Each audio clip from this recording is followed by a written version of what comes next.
मैंने देखे हैं, फीमेल्स में भी मैंने देखा है कि ये प्रॉब्लम जनरली आती है कि लोग जब वापस अपने घर पे शाम को वापस आते हैं तो वो 100 रुपए भी नहीं कमा। जो फर्स्ट जनरेशन लॉयर्स बनते हैं उनके लिए कितना डिफिकल्ट हो जाता है कभी कभी अपने आप को एस्टैब्लिश करना। और मान के चलिए, चार सलाह तो दे सकते हैं, ठीक है, आप एक अपने घर में या कोई एक आपने बाहर ले लिया, कोई ऐसा रूम ले लिया जहाँ पे आपने लगा दिया। एआईबी में ये मेरा थर्ड अटेम्प्ट था। अगर इस बार भी एआईबी क्लियर नहीं होता है तो क्या होगा?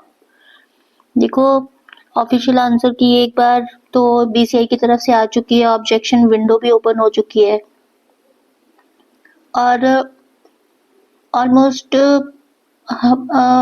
99% हम लोगों को पता ही है कि हम पास होने भी वाले हैं कि नहीं होने वाले, ठीक है ना। इसके लिए हमें किसी की सर्टिफिकेट की जरूरत तो है नहीं है। ऑब्वियसली ऑब्जेक्शन विंडो जब बंद हो जाएगी तो फिर एक और आंसर की तो आने वाली है। फिर भी हम लोगों को पता है कि हम 45 के आसपास पहुंचे हैं कि नहीं पहुंचे हैं, या 40 के आसपास पहुंचे हैं कि नहीं पहुंचे हैं। 2-4 नंबरों की वजह से हम पास होंगे कि नहीं होंगे, ये सारी चीजें हमें अच्छे से पता है। पर देखिए, मैंने अपनी पहले की वीडियोस में भी बोला था कि ये एक बहुत इमोशनल और बहुत डिस्टर्ब करने वाली बात हो सकती है कुछ बच्चों के लिए, कि जिन बच्चों का सेकंड या थर्ड अटेम्प्ट में भी एआईबी क्लियर नहीं हो रहा है, तो अब वो क्या सोच सकते हैं या वो क्या सोच रहे होंगे इस वक्त, उनके मन के अंदर क्या बात चल रही होगी, या वो कितने डिस्टर्ब हो सकते हैं। तो अगर कुछ ऐसा आप डिस्टर्बेंस महसूस कर रहे हैं ना, तो प्लीज काइंडली एक रिक्वेस्ट ही है मेरी कि आप ना इस वीडियो को एक बार सुन लो, ठीक है। बहुत डिस्टर्ब होने की जरूरत बिल्कुल भी नहीं है। बाकी अगर आप मेरे चैनल पर विजिट करते हैं ना, तो कुछ ऐसी वीडियोस मैंने आप लोगों के लिए बना के रखी हुई हैं जिसमें मैंने स्पेसिफिकली ये बताने की कोशिश की है कि जिन बच्चों का एआईबी क्लियर नहीं हो रहा है उन बच्चों को और क्या करियर ऑप्शंस चूज करने चाहिए। अगर वो लिटिगेशन के सिवाय और भी कोई फील्ड के बारे में सोच रहे हैं और उनको उस चीज के बारे में आइडिया नहीं है, तो बहुत सारे फील्ड्स और भी हैं लॉ लीगल सर्विसेज में, जिसमें आप जाकर अपने लाइफ को अच्छे से जी सकते हैं और बहुत अच्छा अर्न कर सकते हैं।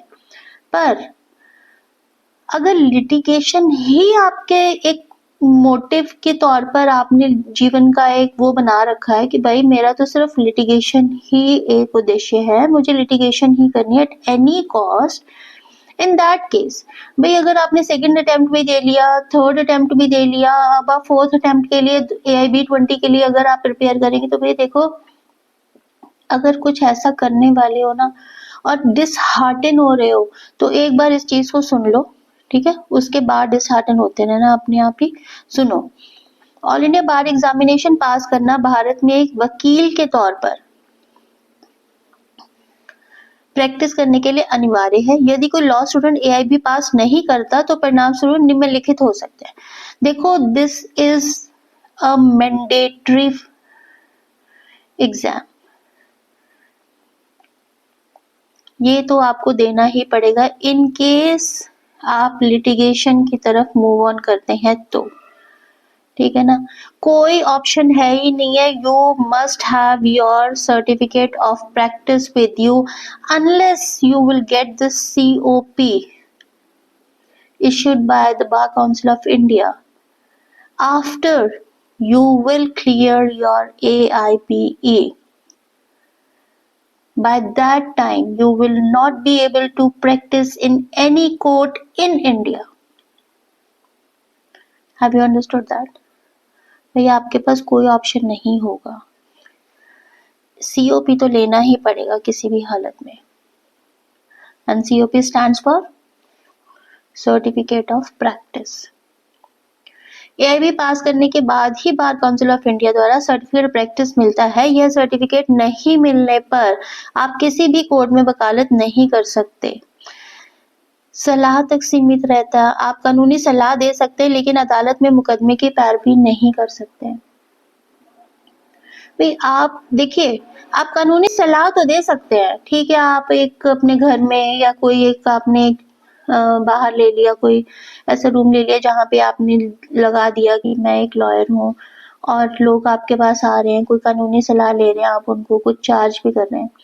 पर अगर आप प्रैक्टिस नहीं कर रहे हैं, आप कोर्ट में नहीं जा रहे हैं, लोग आपको वहां नहीं देख रहे हैं, तो धीरे धीरे लोगों को पता चलना शुरू हो जाएगा कि आप कोर्ट में नहीं आते।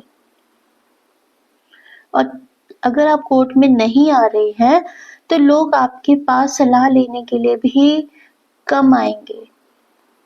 तो अगर लिटिगेशन ही आपका एक पॉइंट है कि हमें लिटिगेशन में ही जाना है, तो आपको सर्टिफिकेट ऑफ प्रैक्टिस लेना ही पड़ेगा और सर्टिफिकेट ऑफ प्रैक्टिस के लिए आपको AIB का एग्जाम क्लियर करना ही पड़ेगा बाय हुक एंड क्रुक।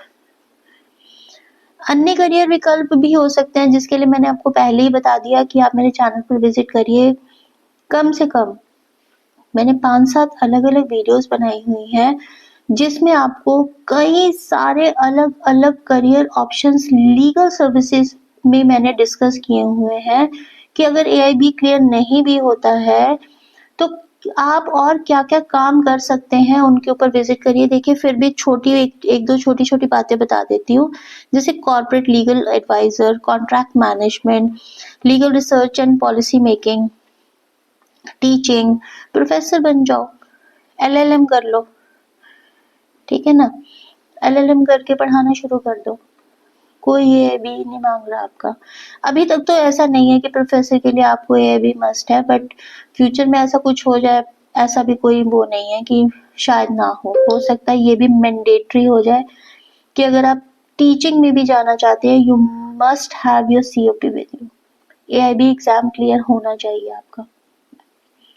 पर फॉर द टाइम बीइंग के लिए अभी तो यही है कि आप लीगल सर्विसेज में जाना चाहते हैं तो COP आपके पास होना चाहिए। AIB फिर से देने का अवसर, AIB को पास करने की कोई सीमा नहीं है, आप इसे भविष्य में फिर से दे सकते हैं। जब तक आप इसे पास नहीं करते तब तक आप प्रैक्टिस पर रोक रहेगी, आपकी प्रैक्टिस पे तो रोक रहेगी, पर देखिए इसकी कोई समय सीमा या कोई सीमा निर्धारित नहीं की है। n नंबर ऑफ टाइम्स आप AIB के एग्जाम के लिए अटेम्प्ट कर सकते हैं। आपके पास कोई ऐसा नहीं है कि आप 2, 3 या 4 बार या 5 बार या 10 बार ही दे सकते हैं, ऐसा कुछ नहीं है। पर सबसे ज्यादा जो बड़ा इशू है ना, वो है इसकी जो फीस है। हर बच्चा 3500 रुपए के आसपास नहीं अफोर्ड कर सकता, हर बच्चा नहीं कर सकता है। जो फर्स्ट जनरेशन लॉयर्स बनते हैं उनके लिए कितना डिफिकल्ट हो जाता है कभी कभी अपने आप को एस्टैब्लिश करना, और मान के चलिए 4-5 साल उसको जर्नली लग जाते हैं लीगल सर्विसेज में अपने आप को एस्टैब्लिश करने के लिए, अपना नाम लोगों तक पहुंचाने के लिए, अपना काम लोगों तक पहुंचाने के लिए टाइम लगता है। और कभी कभी ऐसे यंग लॉयर्स भी मैंने देखे हैं, फीमेल्स में भी मैंने देखा है कि ये प्रॉब्लम जर्नली आती है कि लोग जब वापस अपने घर पे शाम को वापस आते हैं तो वो 100 रुपए भी नहीं कमा के ला रहे हैं। इसका मतलब इस फील्ड में एस्टैब्लिशमेंट थोड़ा समय और मेहनत दोनों मांगती है।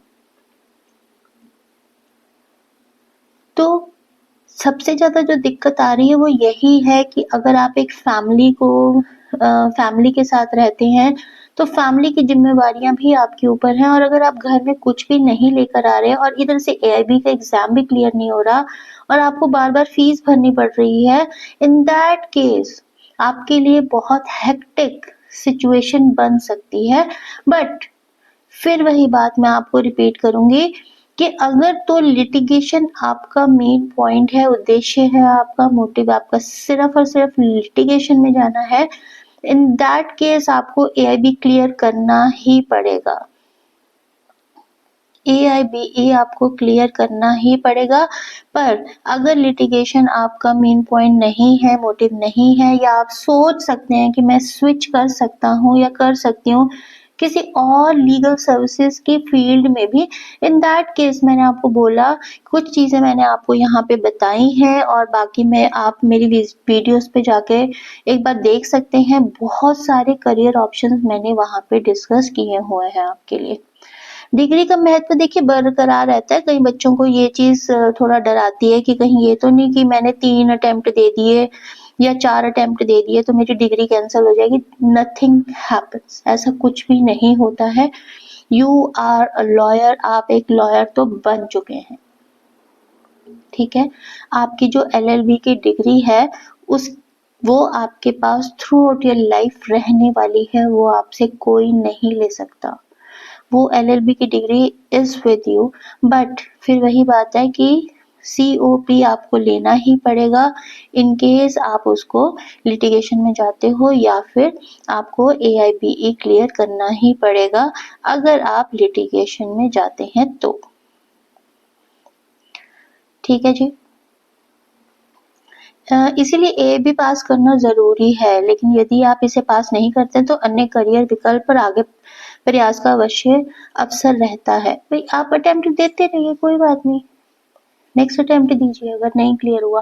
पर मैं आपको एक चीज और बताना चाहूंगी कि देखिए AIBE अगर आपने फर्स्ट अटेम्प्ट दिया, AIBE अगर आपने सेकेंड अटेम्प्ट भी दिया, AIBE का आपने थर्ड अटेम्प्ट भी दिया, ठीक है जी, इन तीनों अटेम्प्ट्स को आप क्लियर नहीं कर पाए ना, तो यकीन मानिए कि आपकी मेहनत में ही कमी है और किसी चीज में कमी नहीं है। आप सिस्टम को आप बहुत ज्यादा क्रिटिसाइज नहीं कर सकते हैं यहाँ पे। अगर आप मुझसे पढ़ना चाहते हैं, आप स्पेसिफिकली अपने लिए टाइम चाहते हैं कि डू एंड डाई सिचुएशन है, मुझे पढ़ना ही है, मुझे AIB क्लियर करना ही है क्योंकि मेरे ऊपर प्रेशर है, फैमिली का भी प्रेशर है मेरे ऊपर, मेरे आसपास के माहौल का भी प्रेशर है और मुझे AIB क्लियर करना ही करना है किसी भी हालत में जो नेक्स्ट अटेम्प्ट होगा, क्योंकि इस बार भी AIB का एग्जाम भी इस बार भी मेरा रह गया है। तो अगर कुछ ऐसी सोच आपके दिमाग में चल रही है, अगर आप एक अच्छे मेंटर से मिलना चाहते हैं, बात करना चाहते हैं, उनसे गाइडेंस लेना चाहते हैं या उनसे पढ़ना चाहते हैं, तो आप मुझसे बात कर सकते हैं। 1-to-1 क्लास के लिए भी बात कर सकते हैं कि आप चाहते हैं कि पर्सनल अटेंशन मुझे ही मिले ऑन डेली बेसिस, तो इसके लिए भी आप गाइडेंस लेना चाहें तो आप मुझसे कांटेक्ट कर सकते हैं। आप मेरे वीडियोस में देखेंगे कि डिस्क्रिप्शन में मैंने अपना व्हाट्सएप का एक लिंक शेयर किया हुआ है। उस व्हाट्सएप के लिंक को आप कम से कम उसको ज्वाइन करिए, क्योंकि बहुत सारी चीजें अपडेट मैं करती रहूंगी आप लोगों के लिए, तो आप मेरे साथ इस तरह से भी जुड़ सकते हैं। बाकी अगर आप कोई मैसेज के माध्यम से भी मुझसे जुड़ सकते हैं, कोई चीज जानना चाहते हैं तो आप मुझसे मैसेजेस के माध्यम से बात कर सकते हैं और चीजों को समझ सकते हैं। मेरे साथ अंत तक बने रहने के लिए आपका शुक्रिया, धन्यवाद। आपका दिन शुभ हो।